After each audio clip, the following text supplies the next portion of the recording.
Ayer un nuevo accidente de carreteras, en este caso en Arequipa, ¿no? A la altura, en el distrito de Ocoña, ¿no? En Camaná, ha cobrado la ha cobrado la vida de 44 personas. Hace apenas 2 meses lamentábamos el accidente en Pasamayo que dejó 52 víctimas mortales.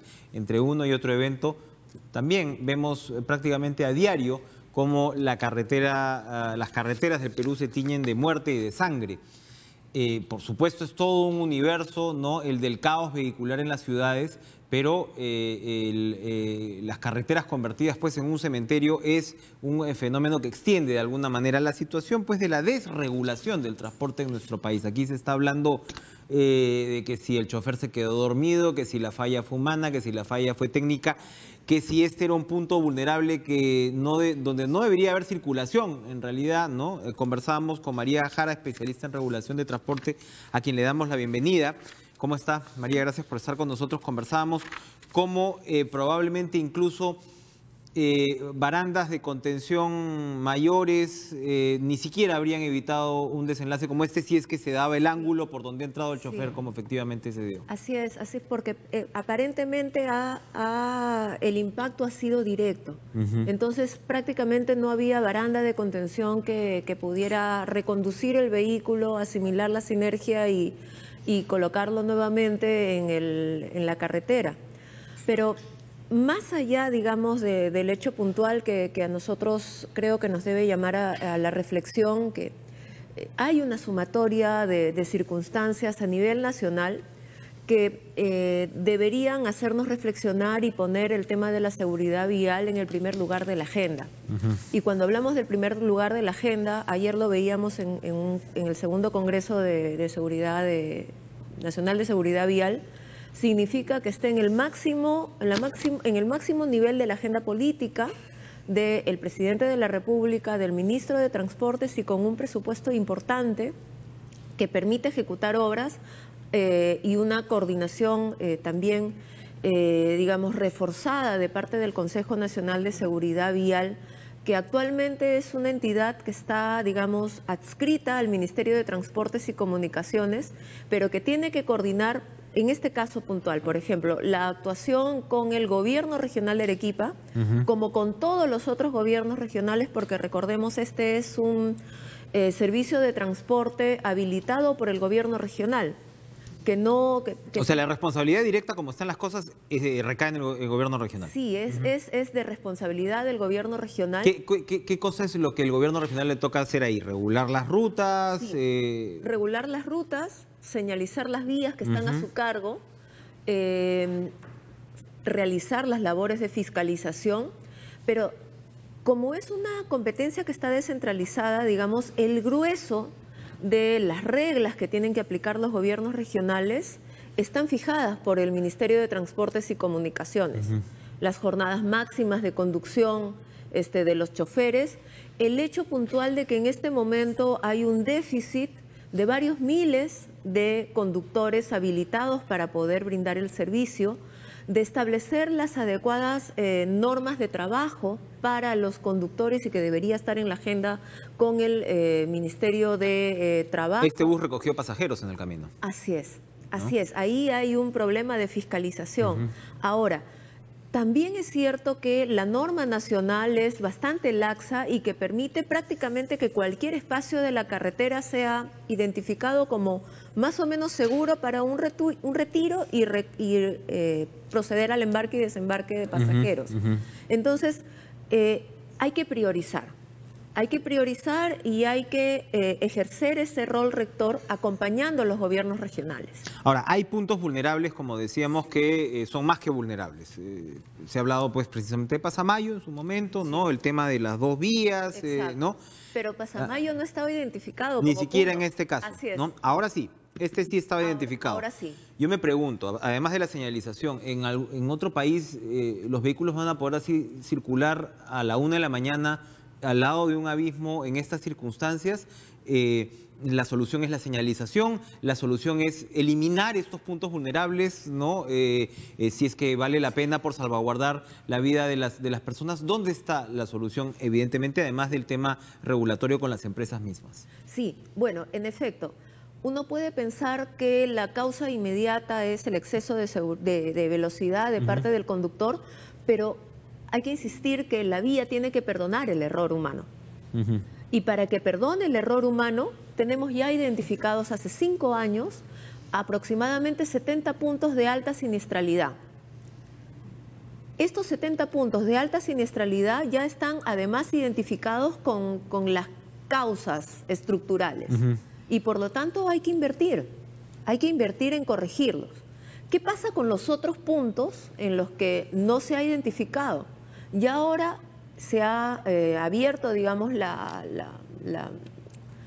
hay una norma que establece cómo construir y cómo adecuar las vías para que sean seguras. El manual de construcción de carreteras, el manual de seguridad vial que ha sido aprobado hace poco, permite que se realice inspecciones y que se realicen auditorías antes de la construcción y luego de la construcción ya en funcionamiento. Entonces, lo que ayer estábamos compartiendo la experiencia de que el Ministerio de Transportes está convocando a estudios para que en los siguientes 90 días se les asigne a los auditores para que paseen por lo menos por 15 de estos puntos para poder realizar sus recomendaciones. La idea, digamos, es reconocer ese trabajo, pero luego de que tengamos esas auditorías, como las hemos tenido antes, es fundamental que el Ministerio apruebe y establezca cuál es el mecanismo para incorporar directamente esas observaciones, sea con presupuesto público directamente ejecutado por Provías, transferencias a los gobiernos regionales, porque buena parte de la red vial está a cargo de los gobiernos regionales, o directamente colocar abrir una cuerda separada para negociar con los concesionarios, porque hay una agenda pendiente de adendas que están dando vueltas por gastos generales, digamos, casi el total de la agenda son gastos generales en los que no se ponen de acuerdo en cuánto ha costado la infraestructura, etcétera, y que hay una situación, digamos, de entrampamiento. Hay una pregunta sobre las responsabilidades de las concesiones. Sí. Aquí la concesión no me queda claro cuál es. Creo que esa es una vía regional. Una vía regional, entonces no está concesionada. No está concesionada, es una Nos va responsabilidad. mejor por lo general con las vías concesionadas, porque también vemos, por ejemplo, ahora el episodio de la carretera central, donde los choferes dicen, oigan, no me dan ningún tipo de seguridad en la carretera por el peaje que yo estoy pagando y ya me están clavando otro más. Habría que ver, ¿no?, cuánto hay de verdad en el argumento. Pero también hay muchos problemas y tienen que ver con estas adendas, que al final lo que el concesionario debería cumplir, pues no se ve, ¿no? Sí, bueno, el tema es bastante Se vio en su momento en Pasamayo y se encontró que no había obligación del concesionario ni siquiera. En la carretera central quienes han hecho paro han sido los vehículos informales. Y eso hay que tenerlo en cuenta al momento de saber cuándo retiramos, digamos, los avances del Estado, ¿no? Y hay una serie de incumplimientos frente al concesionario. En este caso, el contrato de concesión es bastante claro. O se extiende el plazo de concesión si es que le retiran el peaje, o se aumenta el peaje en otros puntos de la carretera central. Para ir terminando, María Jara, usted en general es de la idea que estos puntos vulnerables no sean aptos, digamos, para el transporte de pasajeros, por ejemplo, o el transporte comercial, porque claro, hay gradación, de repente el transporte privado en vehículos de tamaño sí podría circular. ¿Cuál es la idea general? A ver, yo creo una primera cosa es que se tiene que destinar presupuesto de manera inmediata para financiar las auditorías y las inspecciones. Una vez que tienes ese resultado, el dinero para poder implementar rápidamente el resultado de estas auditorías. ¿Qué hacemos en esa transición? Hay medidas de gestión de tránsito. Una de estas medidas hay, por ejemplo, si sabemos que la vía es muy sinuosa y que hay problemas de visibilidad en determinada hora del día o por algún evento climático, lo lógico sería que apliquemos medidas de gestión de tránsito. Establecer que los vehículos circulen solamente hasta determinada hora. Esa es una medida, digamos, absolutamente elemental que se debería implementar de manera inmediata, porque es importante todas estas medidas, esto de, por ejemplo, en este caso, a ver, el vehículo tenía GPS, pero lo apagó. Claro. Lo apagó. Claro. Y además no tenía una medida de, digamos, de alerta. Muchas veces la señal no se transmite directamente. Entonces la autoridad no puede, digamos, llamarle la atención al conductor que trabaja en horarios muy largos. Entonces, ¿Un GPS completo alertaba sobre esta situación? hubiera podido alertar. ¿Le alerta al chofer? Porque hay camionetas ahora mismo que sencillamente te alertan de inmediato, Efectivamente. ¿no? Cuando estás entrando pues a un ángulo complicado. Así es, pero el chofer normalmente está acostumbrado a sortear estos obstáculos, Claro. Prescindiendo completamente De de la tecnología. Y es más, no haciendo caso.